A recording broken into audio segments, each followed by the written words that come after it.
প্রতিটা মেয়ের জন্য শ্বশুরবাড়ির মানুষ যদি খুব বেশি ভালো হয়, খুব বেশি সাপোর্টিভ হয়, খুব বেশি মিশুক হয়, সেই ক্ষেত্রে আর শ্বশুরবাড়িকে আপন করতে মেয়েদের বেশি সময় লাগে না। খুব সহজেই মেয়েরা শ্বশুরবাড়িতে মানিয়ে গুছিয়ে নিতে পারে, শ্বশুরবাড়িকে তখন নিজের বাড়ি মনে করতে পারে।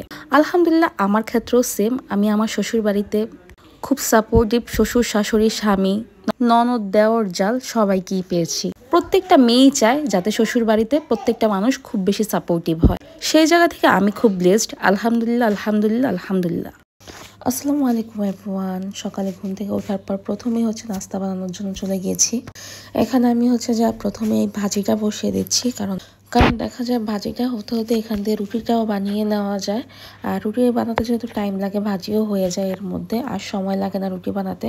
তাই আমি প্রথমেই আগে ভাজিটা বসিয়ে দিয়েছি, আর এরপরে আমি রুটি বানিয়ে নিব। কিছু কিছু কাজ আছে যে একটু টেকনিক খাটিয়ে করলেই একটু তাড়াতাড়ি কাজগুলো করা যায়। আর এই তো আজকে আর রুটি বানাইনি। আজকে আমার বাচ্চা আর আমার হাজব্যান্ড বলছিল যে পরোটা খাবে, তো আমি ওই পরোটাই বানাচ্ছিলাম। আর আমার কাছে এরকম ঠান্ডা আটা কাঁচা আটার রুটি পরোটা বানাতে খুবই বিরক্ত লাগে। আমার একটুও পছন্দ না, আমার খেতেও ভালো লাগে না এইভাবে পরোটা রুটি খেতে। তো আর কি করার, যেহেতু খেতে চেয়েছে বানিয়ে তো দিতেই হবে, তো কোনো রকমে আর কি বানিয়ে দিচ্ছিলাম। এই তো আমার পরোটাও বানানো শেষ। এখন যে পরোটাগুলো আমি ভালো মতো সেঁকে নিব। এই দেখেন আমার ভাজিও কিন্তু অলরেডি রেডি। আমার রুটি বানাতে বানাতে ভাজিও রেডি হয়ে গেছে, আর এখানে আমি পরোটাগুলো সেঁকে নিচ্ছিলাম। আর আমার পরোটা আমার হাজব্যান্ড খুবই পছন্দ করে, কারণ আমার পরোটা খুবই মুচমুচে হয়। ও সব সময় বলে যে আমার পরোটা খুবই নাকি মুচমুচে হয়, শক্ত হয় না।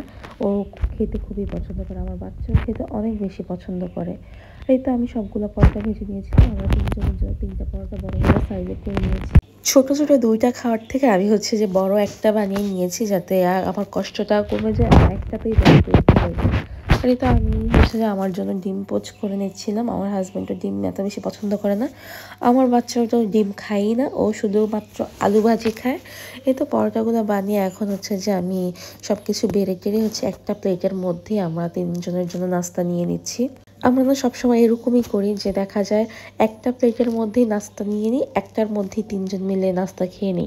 নাস্তা খেয়ে যে ঘরের কোনো কাজ না করে রেডি হয়ে গিয়েছি, কারণ আজকে একটা বিয়ের প্রোগ্রাম অ্যাটেন্ড করতে হবে।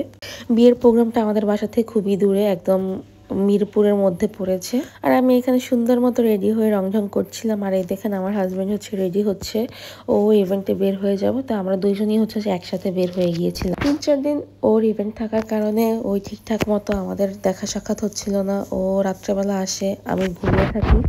এই আমাদের অবস্থা। ইভেন্টের চাপ থাকলে যা হয় আর কি। আর এই তো কথা বলতে বলতে যে আমরা ভ্যানুতে চলে এসেছি, আর সামনে যাকে দেখছেন সে আমার আদরের ননদ। আমরা এসেছি সবার আগে, ভ্যানু পুরা খালি ছিল, কয়েকজন মানুষ মাত্র ছিল।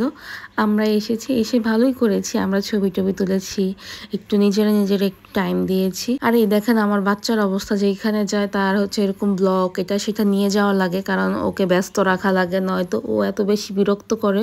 আর এটা জামাইয়ের জন্য যে আলাদা করে ইয়ে করা খাবারের জন্য জায়গা করা হয়েছে। জিনিসটা আমার কাছে খুবই ভালো লেগেছে। সবকিছু যে আপনাদের সাথে শেয়ার করার চেষ্টা করছি। আর এ যে আমাদের বউ, মেইনলি ও আমার বড় ফুপু শাশুড়ির মেয়ে। মাশাল্লাহ, আমাদের ব্রাইড এত বেশি কিউট ছিল, মাশাল্লাহ মাশাল্লাহ। আর এত বেশি মিষ্টি লাগছিল তাকে, খুবই মিষ্টি লাগছিল। দেখেন জাস্ট এত বেশি মিষ্টি লাগছিল বউটাকে। আসলে না সব বউদের না এরকম বিয়ের সময় অন্যরকম একটা চেহারা ফুটে ওঠে, চেহারার মধ্যেই না অন্যরকম একটা গ্লো চলে আসে। এটা সম্ভবত আমাদের যাদের কিনা বিয়ে হয় তাদের এই জিনিসটা হয়, বা যাদের বিয়ের কয়েকদিন আগের থেকেই যে মেয়েদের চেহারার মধ্যে এই গ্লোটা অটোমেটিকলি চলে আসে। আর এই তো আমরা তারপরে খাওয়া দাওয়ার জন্য চলে গেলাম। খুবই ক্ষুধার্ত ছিলাম, তো আমি আর খাওয়া দাওয়ার ক্ষেত্রে কোনো রকম করি নেই, ক্লিপস নেই জাস্ট যে আপনাদের সাথে শেয়ার করার জন্যই আর কি খাওয়া দাওয়ার পর্বের এখানে চলে গেলাম, ওইটা আর কি নিলাম। এই তো খাওয়া দাওয়া শেষ করে যে আমরা বের হয়ে যাচ্ছিলাম।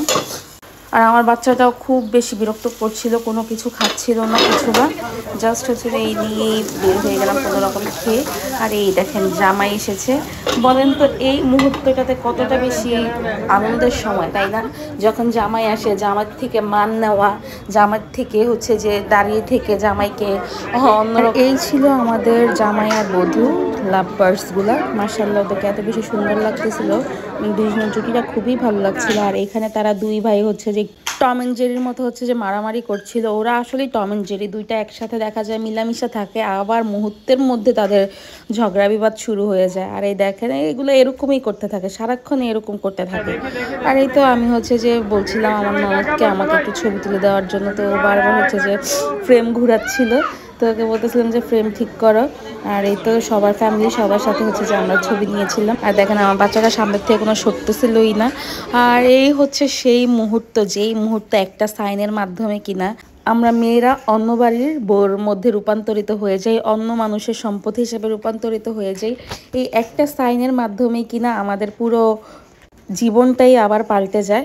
তো এখান থেকে তাড়াতাড়ি খাওয়া দাওয়া করে বের হয়ে গিয়েছি। আমরা মুক্তিযুদ্ধ জাদুঘরের উদ্দেশ্যে গিয়েছিলাম, কিন্তু তখন মোটামুটি 4:30টার মতো বাজতেছিল, আর এটা হচ্ছে যে 5টার মধ্যে বন্ধ হয়ে যাবে। তা আমরা গিয়ে এত বেশি হতাশ লাগছিল, বা বাচ্চারাও খুব বেশি যেতে চাচ্ছিল, তো খুব বেশি খারাপ লাগতেছিল যে না একটু আগে আসলে হয়তো বা ইয়ে করতে পারতাম। তো আর ওইখান থেকে বের হয়ে হচ্ছে যে আমরা অন্য কোথাও যাব বাচ্চাদেরকে নিয়ে, সেই উদ্দেশ্যে হচ্ছে যাচ্ছিলাম। তো আমরা হচ্ছে জিয়া উদ্যানের দিকে যাচ্ছিলাম। আর রাস্তাঘাট এত বেশি সুন্দর লাগতেছিল, ফ্রাইডে ছিল তো তো ওইরকম জ্যাম ট্যাম ছিল না, কোনো রকম জ্যাম ছিল না, রাস্তা পুরো ফাঁকা ছিল। তো আমরা হচ্ছে যে রাস্তা উপভোগ করতে করতে যাচ্ছিলাম। দেখেন ঢাকা শহরের রাস্তা এরকম খালি পাওয়া তো একদম ভাগ্যের ব্যাপার, তাই বলেন না? এই তো বলতে বলতে হচ্ছে যে আমরা জিয়া উদ্যানে চলে এসেছি। আসলে বাচ্চাদেরকে নিয়ে এমন জায়গায় যাওয়া উচিত যে এখানে কিনা বাচ্চারা খেলাধুলা করতে পারবে, বাচ্চারা রিল্যাক্সে থাকলে হচ্ছে যে বাবা মাও রিল্যাক্সে থাকে। আর বাচ্চারা যদি কান্নাকাটি করে, যত ভালো জায়গায় যান, যত সুন্দর জায়গায় যান, যত ফ্যান্সি জায়গায় যান, তখন না আর ভালো লাগে না বাচ্চারা কান্নাকাটি করলে। তো এইসব জায়গায় যাওয়ার একটাই উদ্দেশ্য, তা হচ্ছে যে বাচ্চারা খেলাধুলা করতে পারবে, বাচ্চারা ঘোরাফেরা করতে পারবে। আমরা তো হচ্ছে জাস্ট কোন নামমাত্র যাওয়া, ওদের খেলাধুলা ওদের আনন্দের জন্যই কিন্তু আমাদের যাওয়া। এখন হচ্ছে আমাদের ক্ষেত্রে কি হয় যে আমরা একটা জায়গায় বসে 5-10 মিনিট কথা বলতে পারলেই হলো, সেটা এখন যে কোনো জায়গায় হোক। কিন্তু কোনো রকম ওকেশন ছাড়া তো আর এগুলো সম্ভব হয় না, বা কোনো রকম কোনো কিছু ছাড়া তো আর এগুলো সম্ভব হয় না। ওই দেখা যায় কোনো কিছু কোথাও ঘুরতে গেলে বা কোনো ওকেশন হলেই সবাই একসাথে হওয়া হয়। আর এই তো আমরা চলে এসেছিলাম জিয়া উদ্যানের ভিতরে। আর এই দেখেন আমার ননদ হচ্ছে যে এখানে কিছু ফুল আছে, এখান থেকে হচ্ছে যে এই গাছটা থেকে হচ্ছে যে কি ফুল জানি পারতেছিল। এই গাছটার নাম যদি কেউ জেনে থাকেন অবশ্যই কমেন্ট করে জানাবেন। আমি না জানি না এই ফুল গাছটার নাম কি, কিন্তু এই ফুল গাছটার ফুলগুলোর এত সুন্দর স্মেল আসতেছিল, খুব মাইন্ড ফ্রেশিং একটা স্মেল আসতেছিল। আর আমরা সবাই মিলে বলতেছিলাম একটু তাকাও, আমি ভিডিও নিচ্ছি। তো সবাই হচ্ছে যে পোজ দিচ্ছিল। এটা আমার দেওর আর দেওরের বউ আর এই ননদ, আমরা 4জন গিয়েছিলাম।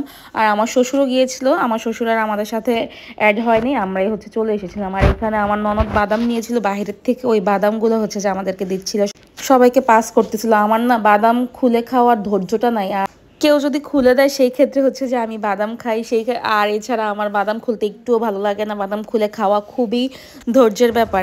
ওদেরকে বলছিলাম হাই দেওয়ার জন্য, সে হাই।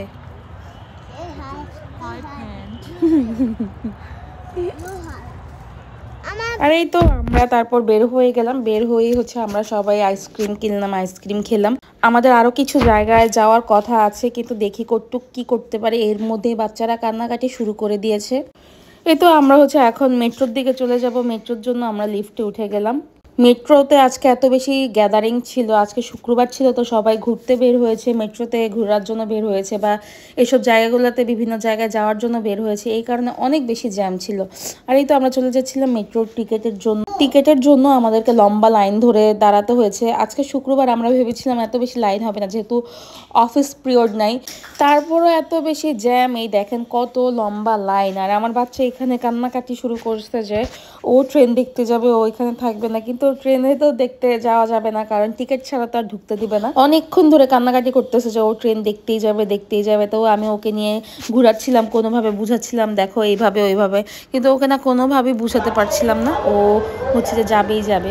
তো আর কি ফাইনালি হচ্ছে টিকিট নিয়েছি, টিকিট নিয়ে হচ্ছে যে আমরা চলে যাচ্ছিলাম ট্রেনের কাছে। মেট্রো ট্রেনটা হওয়াতে না আমাদের অনেকটাই সুবিধা হয়েছে। দেখা যায় বাসের মধ্যে বা লোকাল বাসের মধ্যে আমাদের ঢাকাবাসীরা সিএনজি ভাড়া দিয়ে তো কোথাও আসলে মুভ করা আমাদের জন্য সম্ভব না, কিন্তু লোকাল বাসগুলোতে এত বেশি সময় লাগে, মেট্রোতে অনেকটা সময় সাশ্রয় হয়। আর এই তো দেখেন তারা ভাই দুইটা মিলে কি করছিল, তাদের কাজই এটা, তাদের কাজই এটা। তারা এক জায়গায় গেলে তাদের মিশতেও বেশি সময় লাগে না, তাদের এরকম ঝগড়া বিবাদ করতেও বেশি সময় লাগে না। দেখেন আমরা মেট্রোতে করে হচ্ছে লোকাল বাসের মতো যাচ্ছিলাম, আর শক্তি কুলাচ্ছিল না কোনো রকম। বাসায় এসে আর কোনো ভিডিও ফুটেজ নেই। এখানে বাচ্চার জন্য আলু ভাজি দিয়ে ভাত নিয়ে ওকে হচ্ছে যে ভাত খাওয়াই দিচ্ছিলাম। আর এই তো এখানেই আজকের ব্লগ শেষ করছি। সবাই ভালো থাকবেন। আমার ব্লগটি যদি আপনাদের কাছে ভালো লেগে থাকে অবশ্যই একটা সাবস্ক্রাইব করে দিবেন, বেল বাটন প্রেস করে রাখবেন। আসসালামু আলাইকুম, আল্লাহ হাফিজ।